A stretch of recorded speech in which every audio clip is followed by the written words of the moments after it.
Okay, Assalamu alaikum. Assalamu alaikum wa rahmatullahi wa barakatuh. Bismillahir Rahmanir Rahim. Alhamdulillah Rabbil Alameen. Wa sallallahu ala Muhammad wa alihi at-tahirin. Allahumma salli ala Muhammad wa ala Muhammad. So, what we discussed in the last session was that the reality of the station of prophethood is it's manifesting Allah's attributes. Now, if someone says, well, how can we tell or learn what those attributes are and how to enforce them in ourselves? There's a book Allama Tabatabai has compiled. It's a compilation of ahadith of the Holy Messenger. It's called Sunanun Nabi, and you can find it on al-islam.org, al-islam.org, where these are traditions of the noble ethical traits. The issue is, though, it's not a book to be read overnight, all together. You have to read one hadith and then see whether you can enforce it, and see if you can enforce this ethical attribute within yourself. Give yourself a week or two to practice it. Try to see how, through Tawheed, you can practice this ethical attribute in that hadith. And then after 1 or 2 weeks, then you go back to the next hadith and the next hadith. Some ahadith may be so difficult for you to incorporate, you may pass on it. It's okay. Go to the next hadith. Some you may feel you can enforce them. It would be something very precious to do. The only thing is you have to understand how, through Tawheed, one gets to that ethical trait. And that's the whole aim here. That through Tawheed we become ethical. Okay. The next issue in prophethood, if someone is a manifestation of Allah's attributes to the maximum, at any given place there's a prophet who maximally manifests Allah's attributes. There's an issue that in the Quran it says some prophets are superior to other prophets, or some messengers are superior to other messengers. And then we have a verse which says, Inna ad-dina inda Allahil Islam, that before Islam there's one religion. Before Allah there's one religion, and religion before Allah is one, and that's Islam. There's no mention of Christianity or Judaism in the Quran. There's mention of Christians and Jews, but not Christianity or Judaism. Why? Because Allah only knows one religion. There is only one religion. It's Islam. So Nabi Adam practiced Islam, Nabi Ibrahim, Islam, Nabi Musa practiced Islam, Nabi Isa practiced Islam. They all brought Islam. Christianity in reality equals Islam plus X distortion. The distortion in aqa'id, in action, whatever it is. Zoroastrianism equals Islam plus Y distortions in aqa'id or in action. Judaism, it's Islam plus Z distortions in aqa'id or in action. But it's all Islam. So Judaism, Christianity, they're not recognized by Allah. They're not a religion. If you like, they're distortions of Islam. It's where distortions have arisen. And then now we call it Christianity or Judaism. Even today as Muslims, we may have distorted beliefs, or the way we have understood certain things, it may be in the same way that Christians understand, or Jews understand it, or Hindus understand it, and even Muslims. The aqa'id that they have, they are susceptible to believing in distorted aqa'id or distorted actions, thus making them resurrected as Jews or Christians or Hindus or whatever. This we'll speak about in 3 or 4 sessions from now, inshallah. The point is, though, that there's one religion. But is the Islam of Nabi Adam exactly the same Islam as Nabi Ibrahim, the same Islam? When we see there's differences in the Sharia, the Sharia is different. The aqaid is the same, but is it exactly the same, or is there more or less quantitative or qualitative differences between them? Is one more perfect than the other? If so, what does that entail? Are the books exactly the same, or are some books higher than the other? These questions have to be understood, and then one understands why religious pluralism in some ways is a definite no-go area and we don't accept it. If looked at from another angle, it's okay. But we have to first understand these different questions that have arisen in relation to prophethood and get a good grasp of the principles at hand, and then we can speak about religious pluralism in a way which isn't derogatory to the Holy Prophet and isn't blasphemous to the Holy Quran. So you have to be careful when you speak about religious pluralism. What do you mean by that? So, we believe all prophets brought Islam, and we believe all prophets were infallible, although infallibility, we have to talk about that for now.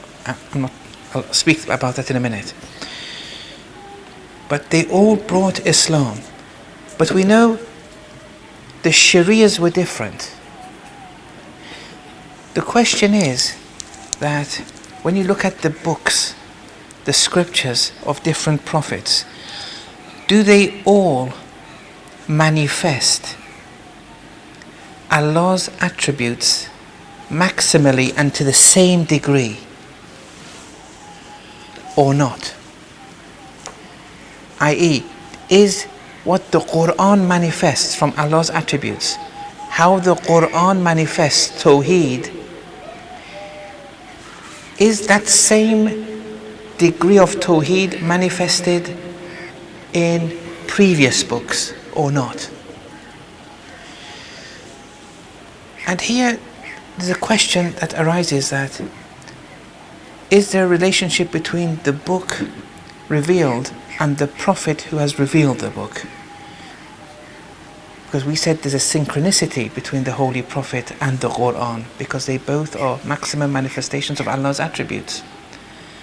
And we said there's no religion after Islam, because Tawheed, absolute perfection, cannot be manifested more than it's in the Quran or by a human being.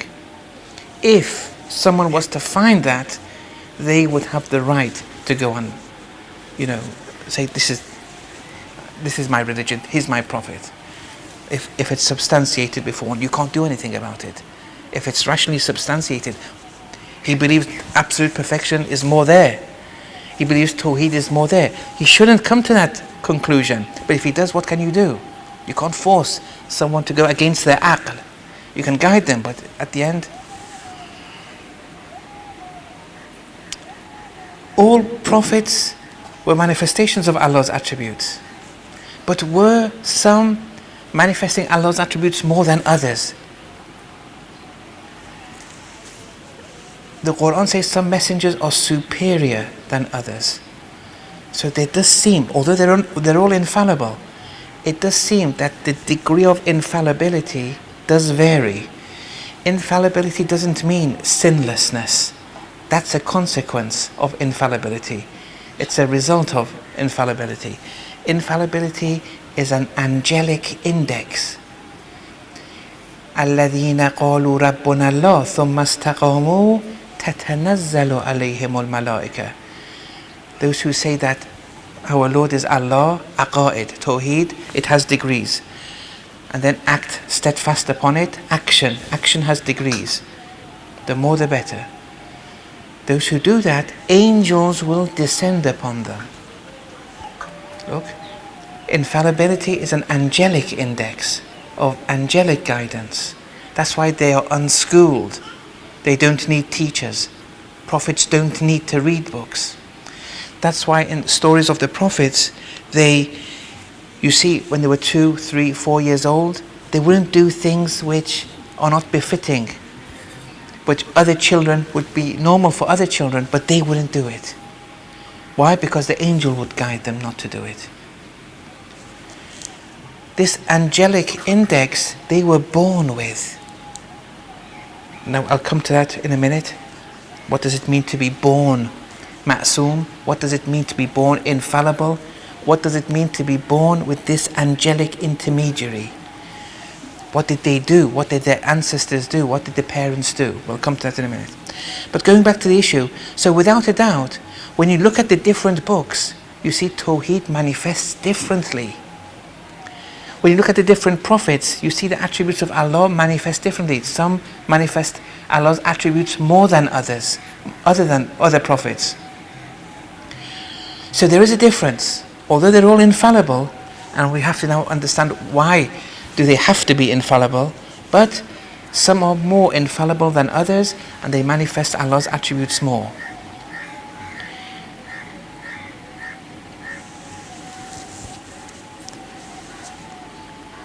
So with our Holy Prophet, we believe that he is in harmony and synchronous to the Holy Quran. And we believe that the previous prophets, like Nabi Isa, he was also in unity with the Injil. It was a product of his soul. It was revealed before him. But the Tawheed of the Injil is not 100% like in the Quran. 80% of Tawheed. For example, I'm giving numbers to simplify you to digest what I'm trying to say. Otherwise the numbers aren't relevant. It's 80%, for example. Or Moses' book is 60%, for example. And so on and so forth. So, with respect to, for example, Nabi Musa alayhi salam, at his time, perfection, the potential for perfection at his time, imagine it to be 60%. And the protocol of the Mosaic law was only that much. And Nabi Musa's Tawheed, that was the maximum, even of Nabi Musa. Because Nabi Musa, the Mosaic law, the Old Testament, is in unity with his soul. It's a product of his soul. It was revealed to him. And so his potential was, for example, 60%. This 60%, don't take it literally. I'm trying to show the graded system here. The Mosaic Ummah of Nabi Musa, they could only reach 60%. That was perfection for them. For Nabi Isa, it was 80%. The Ummah of Nabi Isa, if they acted according to his protocols perfectly, they would reach 80% of what the Quran is offering. With the Quran, Tawheed is manifested 100%. Perfection is manifested 100%. And we have that potential. All books after the Quran, just compare it. There's nothing new. So here we see that they're all Islam, but the degree of salvation does vary. In Nabi Musa's time, he was the ultimate ma'soom, but how much perfection, Quranic perfection, you could acquire, it wasn't 100%. How much the people would benefit out of that 60%, it depends on how much they would act on a par with Musa's teachings, alayhi salam. The same with Nabi Isa. So here, when you see the difference in prophet, and there are differences in the books, to say that all religions have equal access to the whole truth, okay? All religions have equal access to the whole truth, i.e. to that 100%, that would be derogatory against the Holy Prophet. You're demeaning his status. It would be blasphemous against the Quran. You're belittling the Quran. And that's why the Quran was a miracle. It was God's word. The previous books weren't God's word. They were like Hadith al-Qudsi, where they were inspired, but they used their own words in the Old Testament and the Injil and so on and so forth. Anyway, this was God's word. And it's stood the test of time. So, by religious pluralism, if you mean they all have equal access to the whole truth, that we say no. We can't accept that. But if you say all religions have access to a degree of truth, of course they do. Even Hindus do. Even man-made religions do. Even the kuffar can have a degree of salvation. That's open, and we'll speak about that maybe tonight.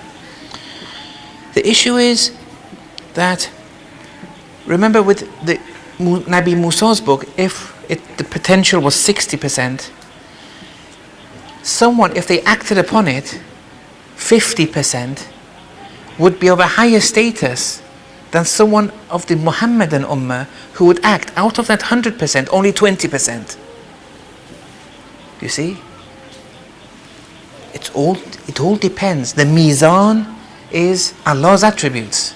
The balance, the criterion is how much of Allah's attributes you've incorporated. So, even though the Old Testament is distorted, so that original 60% is now, let's say, 30%, because it's distorted. But they act upon it 20% of that 30%. It's more than a Muslim who only acts 10% or 5% out of that 100%. So, a Jew, a Christian, they have a share of salvation if they do good deeds, if they believe in Allah, which they do. Even though it's in a distorted way, it affects their salvation. But they have a degree of belief and they do good actions, and therefore, in the Quran it says, if you do good actions, believe in the last day, believe in Allah, here you're going to have nothing to worry about. Now this having nothing to worry about, nothing to grieve about, having a share of heaven, it has degrees. It has degrees. But they will have a share. Just because they were a Christian or a Jew, it doesn't mean they're all going to hell. That's a wrong notion which has arisen from a complacent mentality. And it shouldn't come from scholars, because we have a hadith. If they've studied it, it's very clear.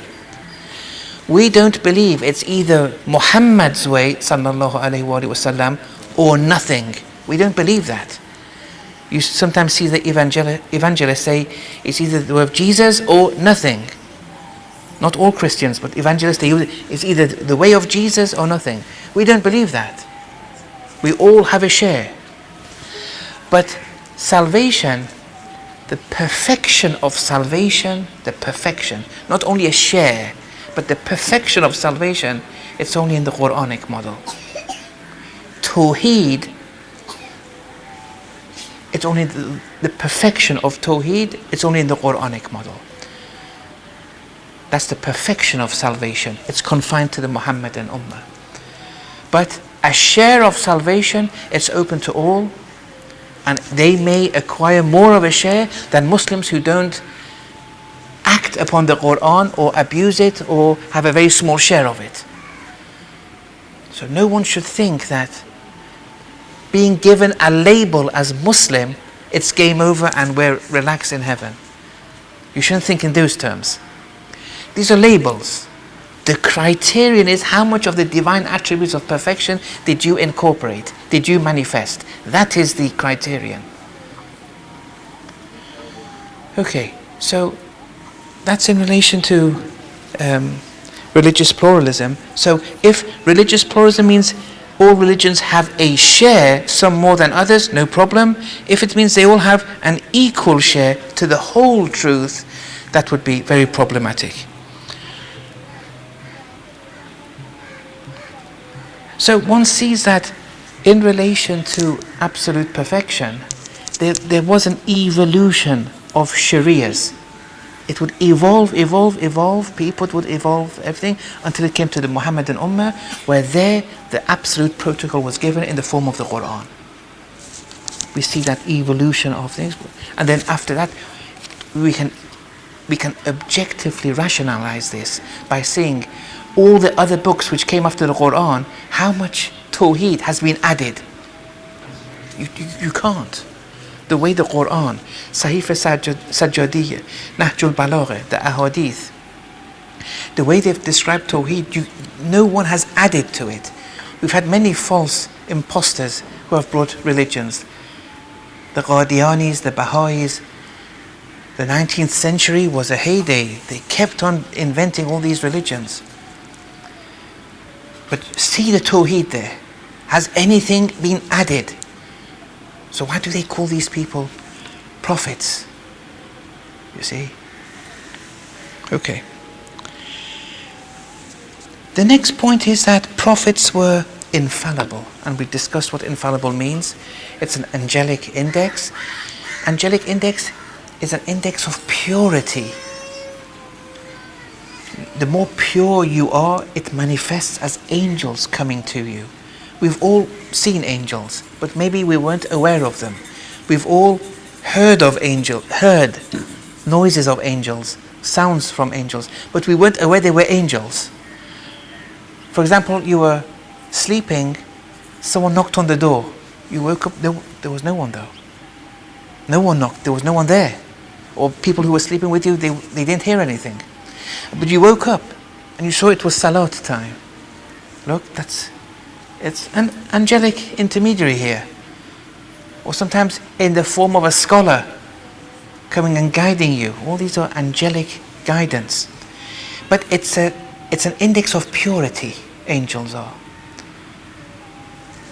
The Holy Prophet was born Ma'soom. All prophets were born Ma'soom, were born infallible. How? Because of the ancestors' efforts. A pure mother, a pure father who conceive purely, with pure thoughts, with pure money, with pure food, this will lead to a pure child.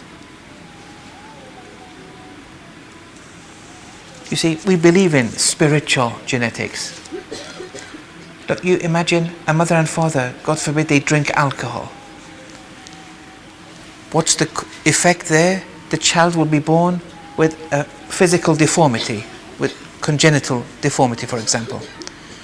That was a result of medically eating something which is harmful. Now, it may be alcohol, it may be smoking or whatever. So look, actions have an effect, but that's a physical effect. In medicine, they've proven that mothers who in the period of gestation are in a very calm area compared to mothers who undergo gestation in a very hectic, polluted area with sound pollution, the child is more calm and tranquil when after being birthed. So it's a psychological thing. It has an effect. Now, we go one step beyond that in the metaphysical realm and say pure thoughts, pure actions of the parents, of the grandparents. All this is passed on. And the child is born without any baggage. Usually if the parents are sinners or they do certain things, the child is born with some baggage, with some spiritual baggage. And the philosophy of, for example, doing the aqiq, the slaughtering of the sheep, the shaving of the head, circumcision, all these are to alleviate that spiritual baggage which has been incorporated. It purifies, these things purify the child. That's why we have them. Because we're not ma'soom. But the ma'soom who is born, you suddenly see the historical reports, they say that they were all born circumcised. Look. Why? For us who came from mothers and fathers who were impure to some degree, we're born uncircumcised. It says circumcise yourself. I mean, not yourself, but you have after the first week. Yes. And those other actions too, it's all to remove, to erase that spiritual baggage. But with the Ma'sumin, with the prophets, their parents, their grandparents, and so on and so forth, they were raised with pure thoughts, pure food, pure everything. 9 months of gestation, the mother, pure thoughts. You look at the lives of the mothers of the Imams. Yes, most of the latter half of them, yes, they were black slave women who they bought, educated. The Iman was very strong, very pure women.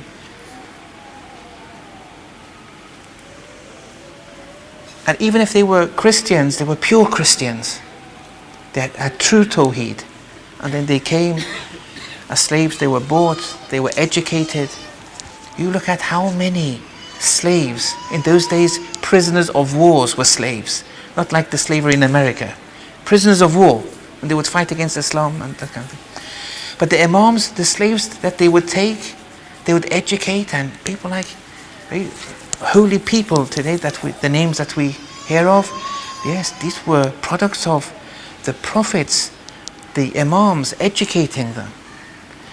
And then even the women slaves, they would never want to go back to their previous life once they realized what Islam was from the mouth of the Prophet, from the mouth of the Imams. In any case, they were pure women. That gestation, after 9 months, a single cell embryo becomes 3 or 4 kilograms with pure thoughts, moment to moment, generating the embryo, the fetus. It's going to have an effect. And so they had that angelic index at birth. Was it their own doing? No, it was their ancestors' doing.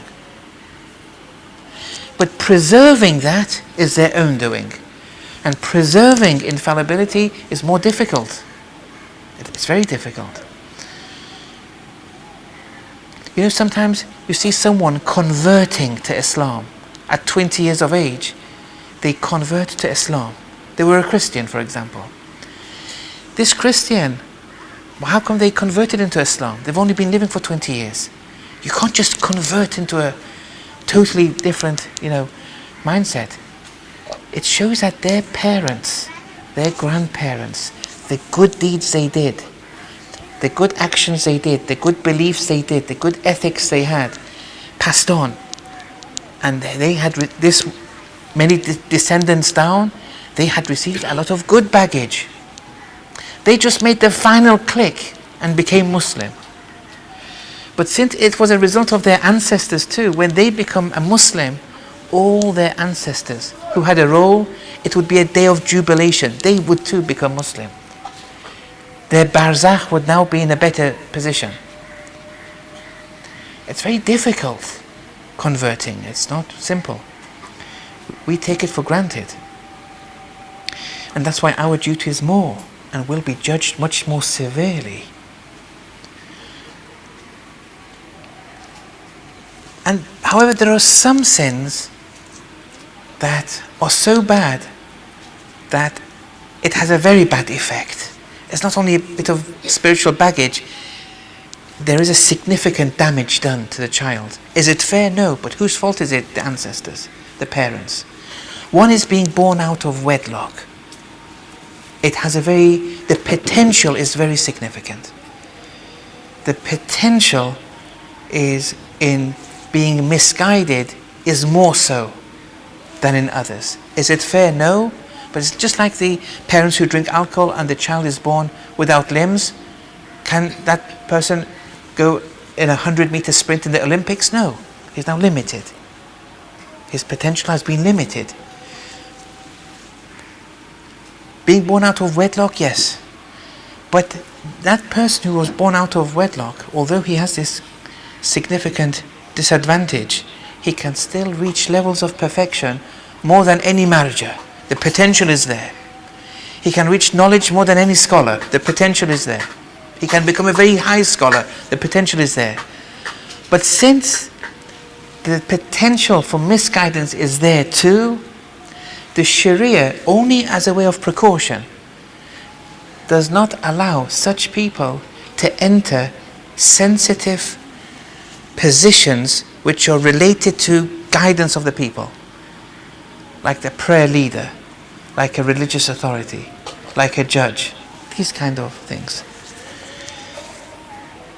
In any case, these people were, the prophets were ma'soom. Now the degree of their infallibility, it differs. The degree differs. Some were more ma'soom than others. But none of them sinned. If you believe a prophet can sin, a Sharia sin or even an ethical sin, here you would put the whole question of prophethood in question. Because why should the people follow him when he can sin, when he can do wrong, when he can forget something important, guidance-wise? Is this on a par with Allah's wisdom? Can you anticipate absolute perfection, Allah subhanahu wa ta'ala? To bring a prophet who can sin, what's going to happen to guidance of the people then? Rationality can't accept this notion.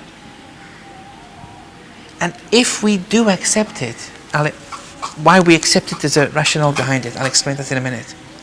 Although I don't want your minds to go to different scholars who may have these opinions.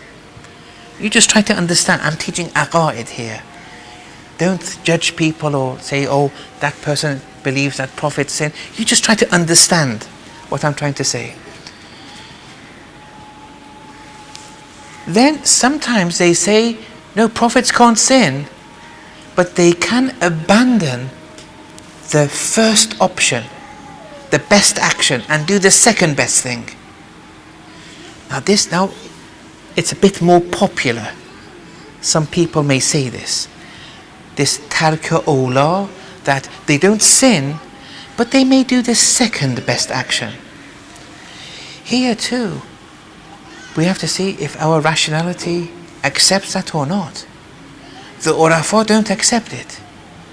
They say if you were to accept that a prophet may do the second best action, not the best action, then what's there for the people of that time, of the time of that specific prophet? They can say to the prophet, well, thank you for that guidance, but this is better. That's second best. This may be better. When you open the gates, it will be abused.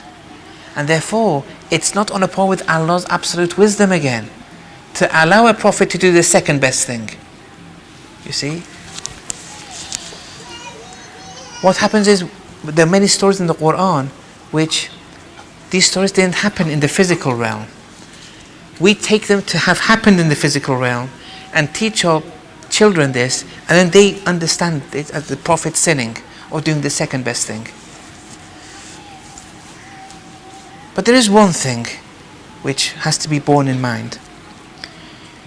When Prophet Yunus, for example, alayhi salam, he guided the people didn't accept, he left the people. That was his duty. That was the best thing a human being could do at that time. Look, when we look at it in retrospect, we're comparing him to the prophet. That's a different story. At that time, perfection, maximal perfection. At that time, he did everything perfectly. Here, when you compare, in the Quran says to the prophet, don't be like Prophet Yunus.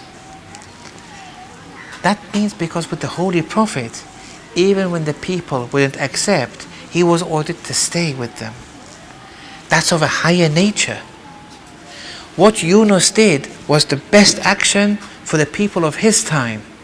That was perfection. That's 60%, for example. But when you compare that action at the time of the Prophet, yes, that would be manifesting Allah's attributes lesser compared to the Prophet, but compared to himself in his own time, that was the best action to do. And then Allah made him go into the whale to reach a higher level of infallibility. It's okay. But he did There was no any human being there. No one had the capacity to bear the people then. Leaving the people was totally normal and the best possible action at that time. Compared to the Prophet, yes, it was weaker. But at that time, it was perfection in itself. So, tarka awla, attributing, abandoning the best possible action, tarka awla, attributing it to a Prophet in his own time, that we can't accept. But when you compare it to a later Prophet, yes, it's possible. It can be, it's a weaker manifestation of Allah's attributes. How much of Allah's attributes you can manifest in a given period, in a given time, it depends. It keeps on getting more and more with the prophets. Yunus, who was the perfect human being at his time, manifested Allah's attributes maximally on a par with his time. And what he did was the best possible action. He did nothing wrong. And the other stories of the Quran has to be looked in that light. Because that happened in the physical realm. But the many stories which didn't happen in the physical realm, it's nothing to do with physical actions anyway in the first place. Like the story of Nabi Adam and the tree, and taking from the tree, and Nabi Dawood and the 99 ewes. Allama Tabatabai has spoken a lot about that.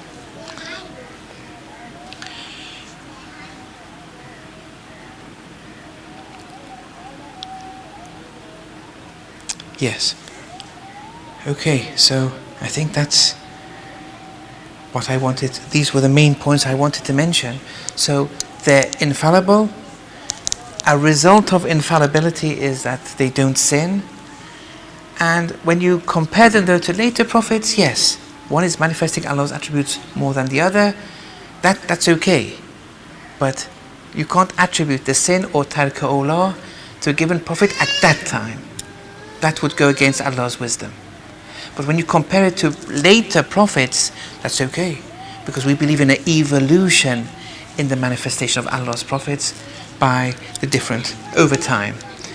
Okay. Wa sallallahu ala Muhammad wa ala tahirin. Allahumma salli ala Muhammad wa ala Muhammad.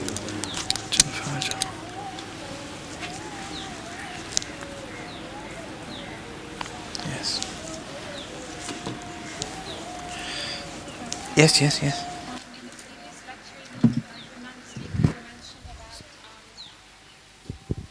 You mentioned about like Prophet Adam or the earlier prophets being able to receive guidance from the future prophets through vision. So in the case of Tarki Awla, before doing it, before choosing the second best option, if they asked Allah for guidance and then received guidance from the future prophets, wouldn't that work? Or wouldn't that be a possibility?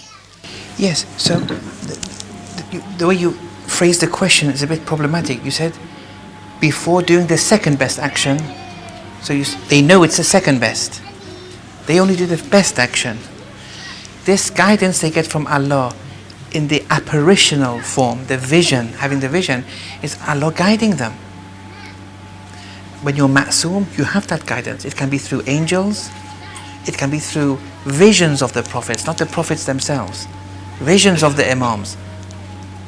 Those imams, how they looked, a vision of how they looked, appeared before Prophet Adam. But that vision was a manifestation of Allah's attributes appearing in a semi-immaterial realm. For example, when you dream and Allah wants to guide you in this dream, He may do it in the form of, let's say, Ayatollah Bahjat, rahmatullah alayh, Imam Khomeini, rahmatullah alayh. Okay? Not that Ayatollah Bahjat is giving you this advice. It's Allah who is giving it in His form.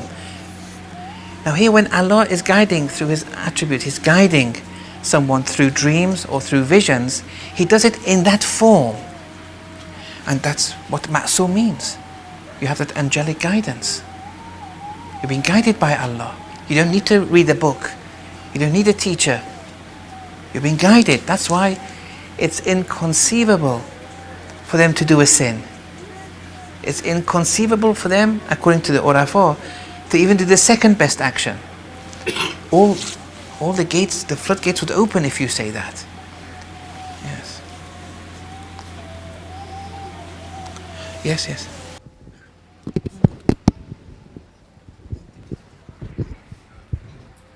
Just to clarify, are you basically saying that they can't sin at all, or that they didn't sin but they have the ability to? Because it makes it more, I guess, if you take the premise of the latter, it makes it a bit more relatable that they were like us, but they just would never, it was inconceivable to the extent, like for us doing something completely ridiculous. So I just want to clarify that. Yes.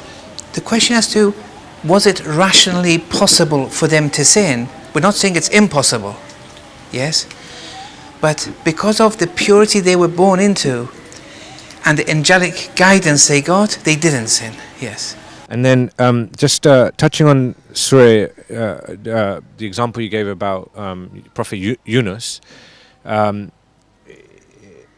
in the Quran, the translation might be wrong, but it says that when he was in the whale, he said, there is no God except you, you are immaculate. Then translation reads, I have indeed been among the wrongdoers.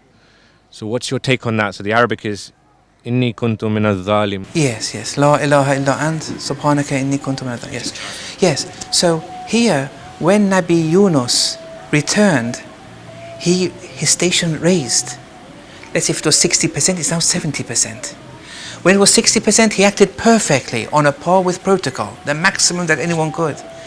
After that elevation of rank, he can now do more. Nabi Isa, for example, is 80%, but he's not dead. He's alive. When he returns with the Muhammadan Ummah, he will be act 100%. Yes. We have one or two prophets like that, Idris and Elias, yes. So he was one prophet, he went into occultation, then he came with another name. Sheikh, I have a question. How, a lot of people, they have a problem with taking a masoom as a role model, because they are somehow exclusive in their, as you said, in their spiritual baggage, there's none. They have a step forward. Yes. So how does the average person take them as a role model? Yes. Well, first of all, we can also become ma'soom. As I said, infallibility is graded. It has a minimum, it has a maximum. The minimum is to be one of the mukhlasin. That's the minimum to ismat, where you've slaughtered the ego. So as a role model, that much when we know we can become ma'soom, albeit temporarily, momentarily, for more or less periods, that's a good. We can make an effort. We can make an effort. When members of the Muhammadan Ummah can be superior to previous prophets because they can follow 100% of the Quranic model, whereas the potential of previous prophets was 60%, 80%. All this is something which it's open invitation. We have that potential, so we have to make an effort. Yes.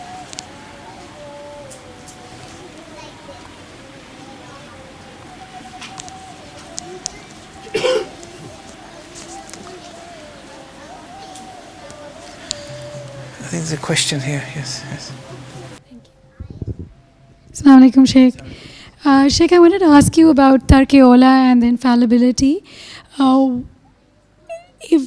If the previous prophets, if we are from the Muhammadan Ummah and we have the potential to reach maximally in Tawheed because of our prophet's potential, and hence we are part of his. So is it correct to say that because we are part of his Ummah and there's an evolution of Tawheed coming down through Ummah, nations and nations, that we as a nation have that potential compared to previous nations? Yes. So is it More of a potential, yes. because of the evolution of? Yes.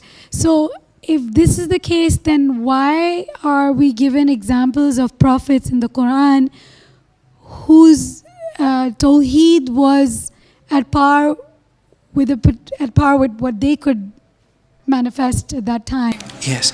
It doesn't matter. As I said, they were all ma'soom. Don't be bothered by the 60 or 80, the numbers. That was just to, yes, don't deem that as a weakness or anything. When I say 60%, I mean 60% infallibility. So it's very valuable.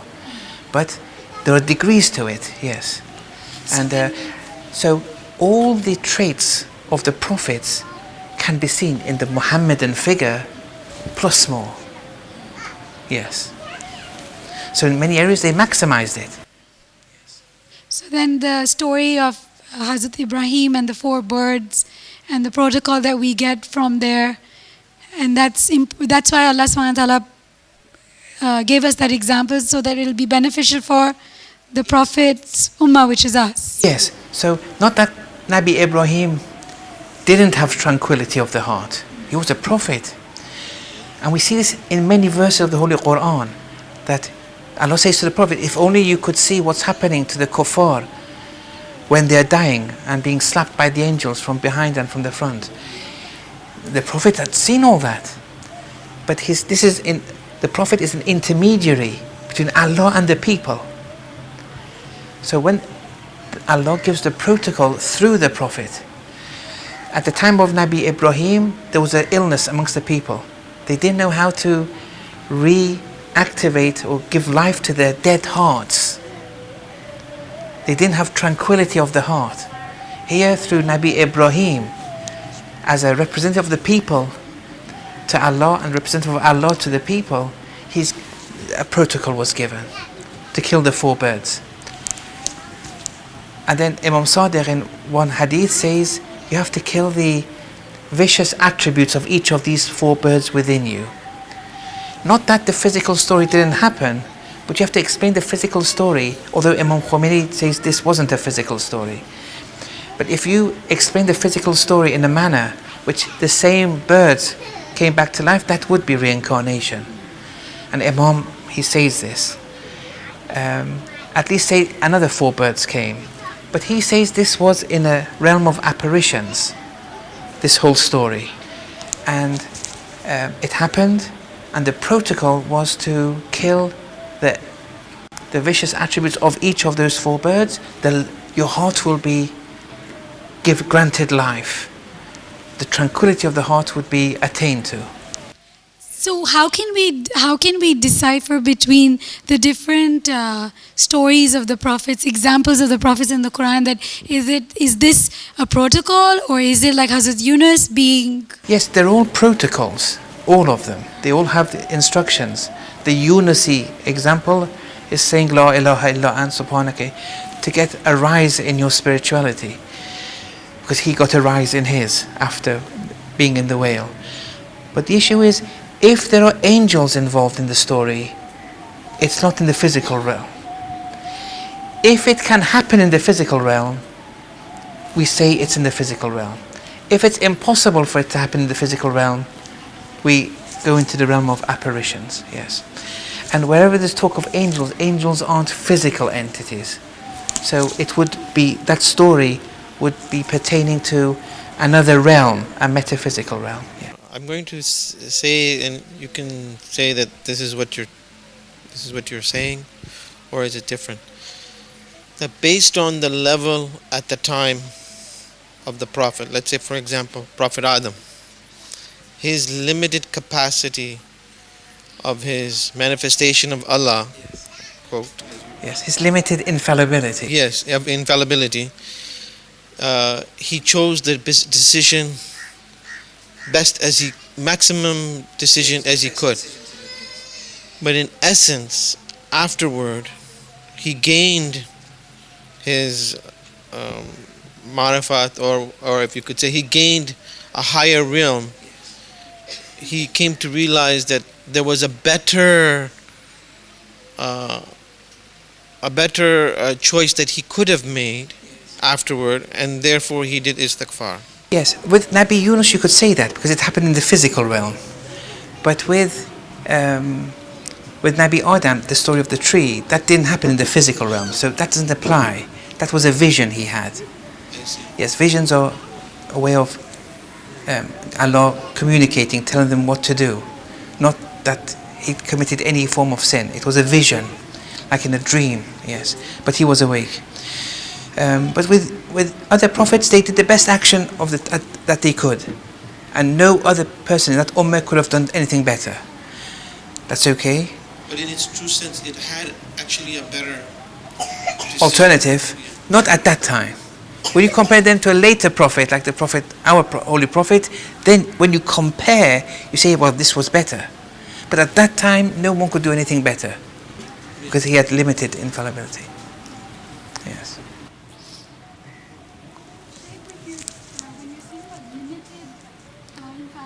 Yes. I mean, the degree is less. Infallibility has degrees. In comparison to our prophet, or in Yes, comparison to... no, in comparison to our prophet or higher prophets, because prophets are higher, some are higher than others. It's in the Quran, yes. Allah has bestowed superiority over some over others, yes. I have a certain, I've read it, where we have certain tests prior to our physical realm of existence. And so therefore, we have been, through Allah's adalat, been chosen as a test. That's one part of the question. And the second part of the question is that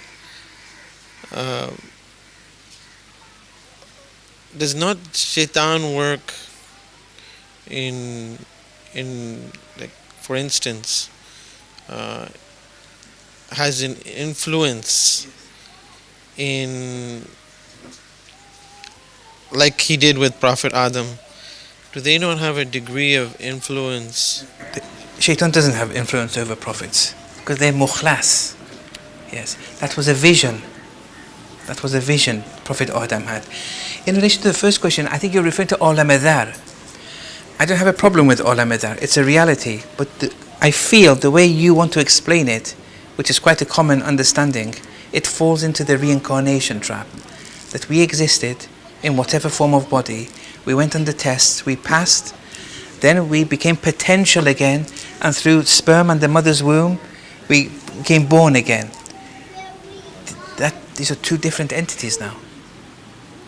Because if you had a soul, that soul will never be potential again. And then you came again, now you have two souls. Which one are you? Souls don't become potential. Souls are post-eternal. They're immaterial. They never end. They have a beginning. They don't have an end. It's like your thoughts. What you think, your thoughts are immaterial. What you think will never exit you. It will always be with you until the rest of your life. Yes. There is where Allah asked, He asked the mountains. There's an ayat of the Quran where He asked, there's a book in Kambar Asadi called Pre-Existence, where it says, Allah was asked, the mountains and the humans were asked, and mountains, and humans foolishly chose. And the humans foolishly chose to be. Yes, but not foolishly. So, to be accepted, yes. So there was some kind of questioning happening prior to our existence, physical existence, correct? Yes.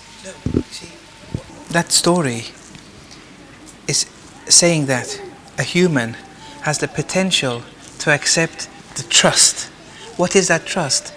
It's the potential to be Allah-like, walaya. It's the potential to manifest, be close to Allah, be Allah-like, be a manifestation of attributes. It's a potential. That story is a story of the fitrah, not that we were there and then we accepted. Allah is going through the fitrah, that this is how I've designed the fitrah of humans. It's like this. They have the potential. Mountains don't, other things don't, but humans do.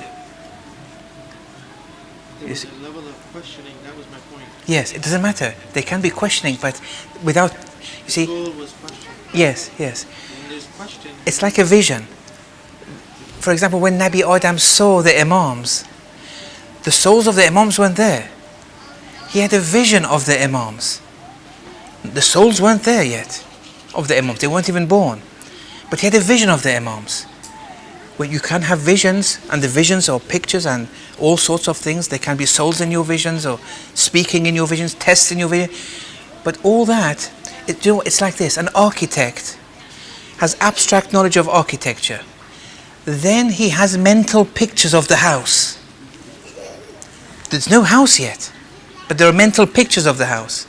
Eventually he draws and he builds the house. This alam adar, and what you're referring to, the humans accepting, it's all in the mental stage of the architect. Allah's knowledge is totally abstract.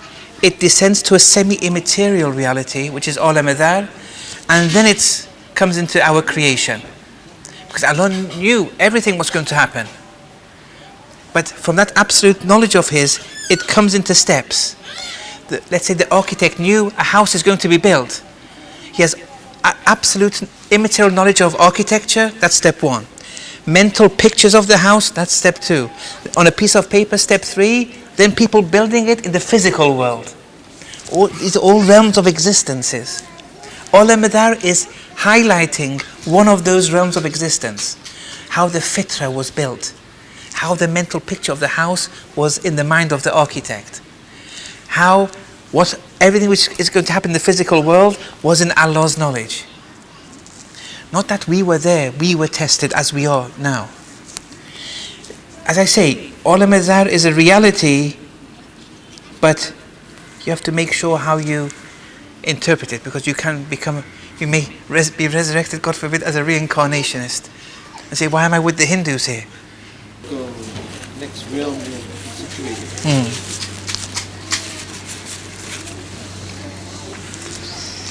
Okay, anything? I think it's getting time for Salawat now, yeah. وصلى الله على محمد وعلى آله